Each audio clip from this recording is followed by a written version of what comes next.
In this video, I'm going to react to the 10 dirtiest NFL players of all time.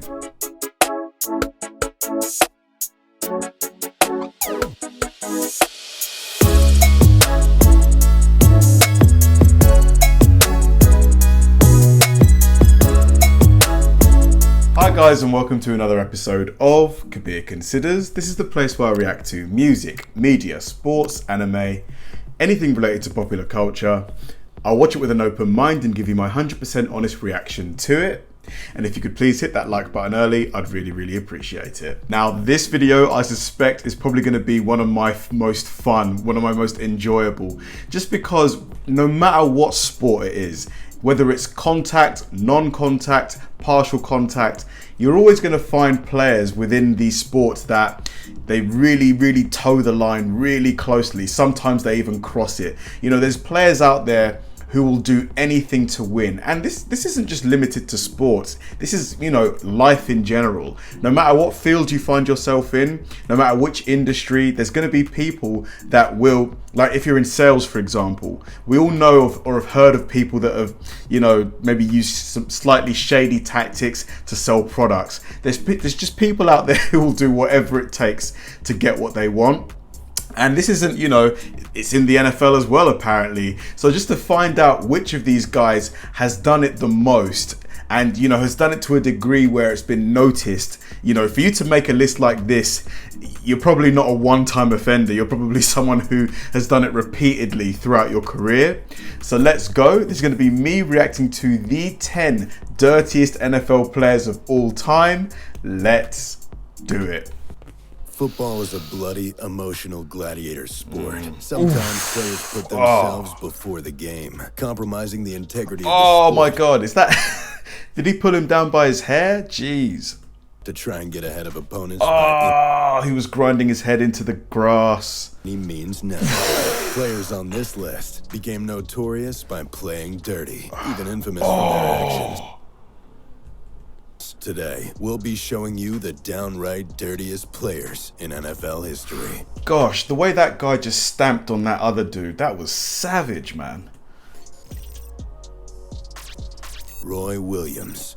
Roy Williams spent most of his career as a safety for the Dallas Cowboys, highly touted out of Oklahoma, and an He's a big unit, man. However, Roy Williams lives in the NFL rulebook because of the unsportsmanlike, dangerous that was late. Of his tackling. Dubbed the Roy Williams rule, the NFL banned horse collar tackling in 2004. This was after... You know that you've made an impact when the NFL names a rule after you. Roy Williams severely injured 3 offensive stars in the league in one season with horse collar tackles. The problem is, Williams refused to stop, calling the new rule crazy as he drew penalties for continued use during games. Such a repeated offender, the NFL commissioner suspended him for a game in 2007. Wow. Williams received flack from many players, including teammates, for his steady carelessness of the rules. Otherwise a solid player with a long career, Roy Williams is more remembered for his careless and dirty play on the field. James Harrison. Harrison was built just like the Steeler greats of old. He was underestimated, possessing a work ethic that drew out his nasty style of play on the field. Harrison quickly became known for his wicked hits, leaving players motionless and brutalized. A certified headhunter, head to head, gave him over 60% of the vote for most dangerous player in the NFL in 2012. His play rivaled those that came 30 years before him, before the danger of concussions were fully understood. When asked about his play style, Harrison replied, "I try to hurt people," and he has. Harrison's head... I try to hurt people. Wow. Whew.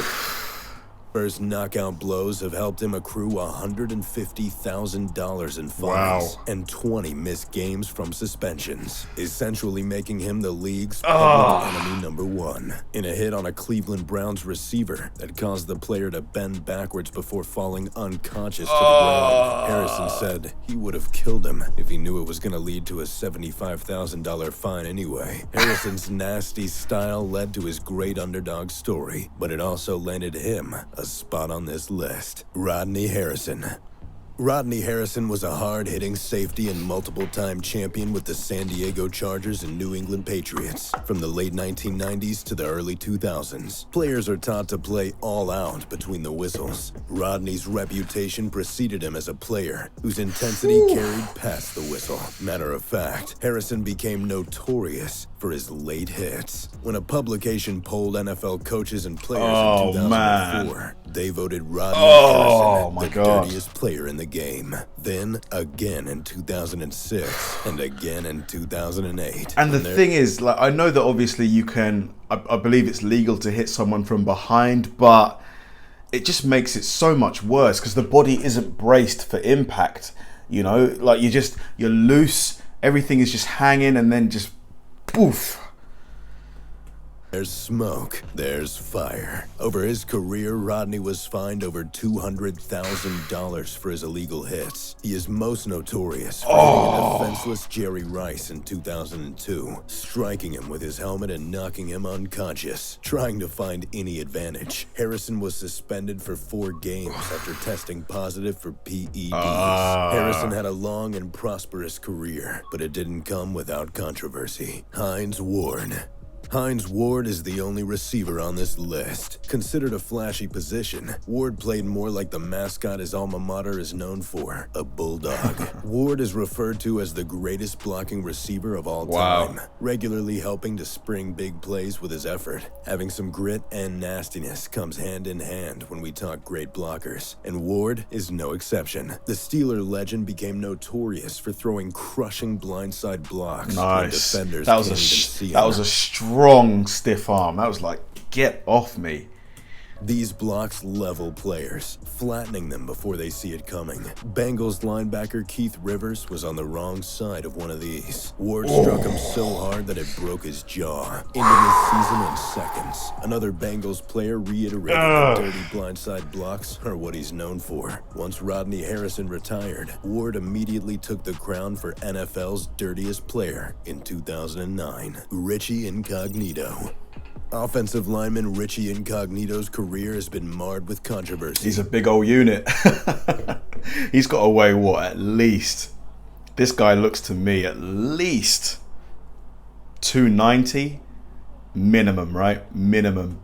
On and off the field, violent, wicked, and cruel aren't words that describe good people, but they do describe good NFL blockers. It's pretty well documented that Richie Incognito is an awful person, from bullying teammates to going postal at his father's funeral. Oh my God. That intensity carried onto the football field, where Incognito is anything but invisible to referees. He's stockpiled personal foul penalties throughout the years. When named the second dirtiest player in the league, Incognito boasted proudly, saying it was a badge of honor to get into his opponent's head. Oh my God. I think a couple of these players definitely need psych evaluations. They just relish the contact, which I guess you need to be efficient and effective in the NFL. Incognito is notorious for trying to gouge eyes and punch players below the belt at the bottom of piles. In an altercation with Texas defender Antonio Smith, Richie leg whipped and tripped Smith multiple times, attempting to seriously injure him. When asked, Incognito didn't decline the accusations, then even refused to change his play style. Richie Incognito will go down as an enigma in the NFL, but not for good reason. Jack Tatum. Compared to today's NFL, the 70s were like the Wild West, and even then, Jack Tatum was too vile and feared throughout the league. Nicknamed the Assassin for his jolting tackles from the safety position, Tatum assaulted offenses for a decade. As a part of a fearsome group of defenders, Tatum was the nastiest of the bunch. God, he's taken people high as well. Oh my God. Tatum is best known for his paralyzing hit on Darryl Stingley. Stingley came over the middle to catch a pass when Tatum decked him in what was a then legal hit that struck him in the head and neck area. Stingley had to be carted off the field and was later diagnosed with a broken 4th and 5th vertebrae. Oh my God. Never played again and eventually died from his complications with the injury. He died as a result of complications from the injury. What? Guys, I'm seriously, my mind is just... Dude, this guy is a wrong-un, man. Tatum never reconciled with Stingley and only tried to make contact near the end of his own life. Tatum showed little remorse for his play style and retired considered by most as one of the dirtiest players of all time. Conrad Dobler. Conrad Dobler has the prestigious honor. How is he not number one? Like, I mean, not him, the previous guy. I mean, these next guys must be some real psychos if they're ahead of that guy. Wow. Of being named Sports Illustrated's dirtiest player in NFL history. An offensive lineman for multiple teams in his career. The accolade isn't much of a stretch for a guy who would spit at defenders before the snap. One of Dobler's friends, Phil Villapiano, deemed him a tough, rotten, he stepped on his shoulder. nasty guy on the field. Dobler stretched the limits of legality on every play. The legend of Conrad Dobler the Biter grew throughout his career, if that's enough to tell you what kind of integrity he had. When asked about his reputation, Dobler said, "I'll do anything I can get away with." The charismatic lineman intimidated opponents, expecting to deal with his actions before and after the snap. Dobler used his nasty play as an equalizer for his lack of stature and strength compared to his opponents. It served him extremely well, but it didn't make him many friends in his playing days. No doubt. Ndamukong Suh.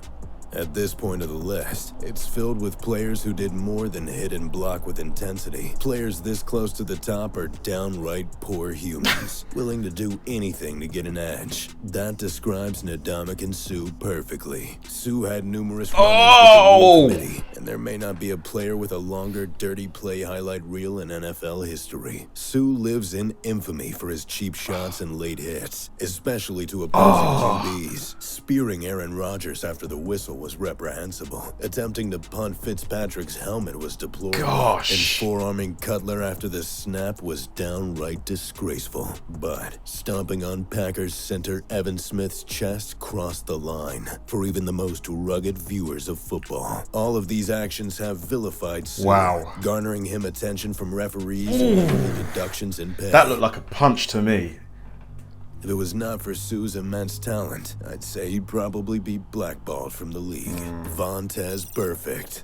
The NFL today is built to maintain the player's safety in this violent game of football. That being said, there isn't a player that has sent the league back more than Vontaze Burfict. Burfict loves to strike players with the crown of his helmet, clearly attempting to injure people. In his most infamous moment, Burfict absolutely blasted Antonio Brown, knocking him unconscious. Some even think the hit changed Brown forever. My goodness. What it definitely changed was the outcome of the game. The penalty enforced lost the Bengals the playoff game, not just hitting defenseless receivers. Burfict has... Wow. This is literally forehead to forehead.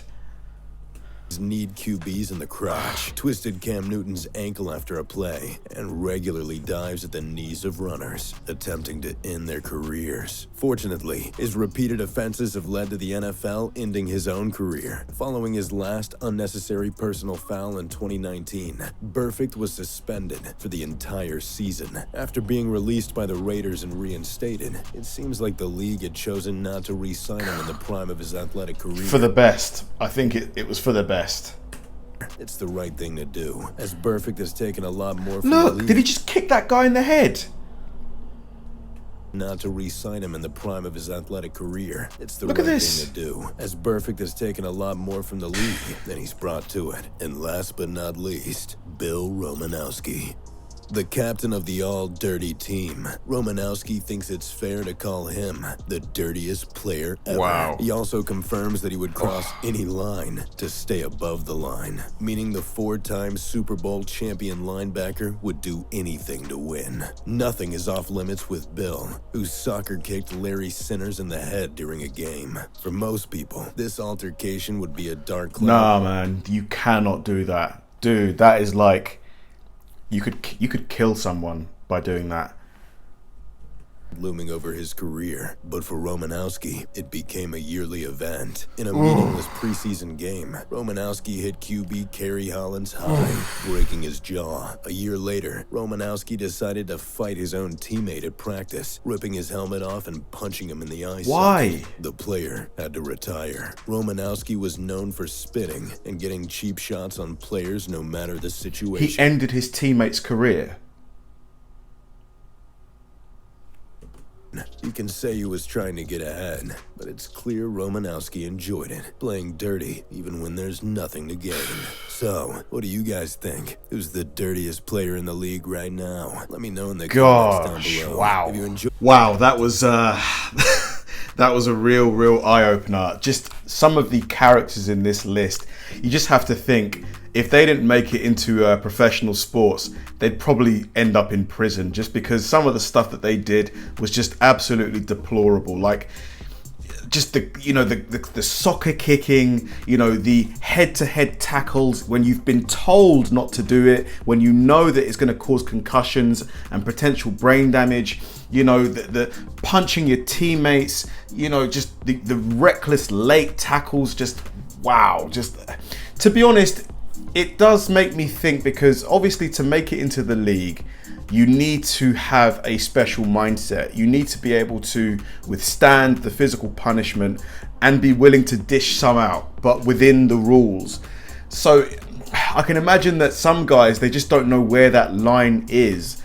And when they enter like game mode, even if they kind of know where the line is, that kind of fades away and they're just in gladiator mode.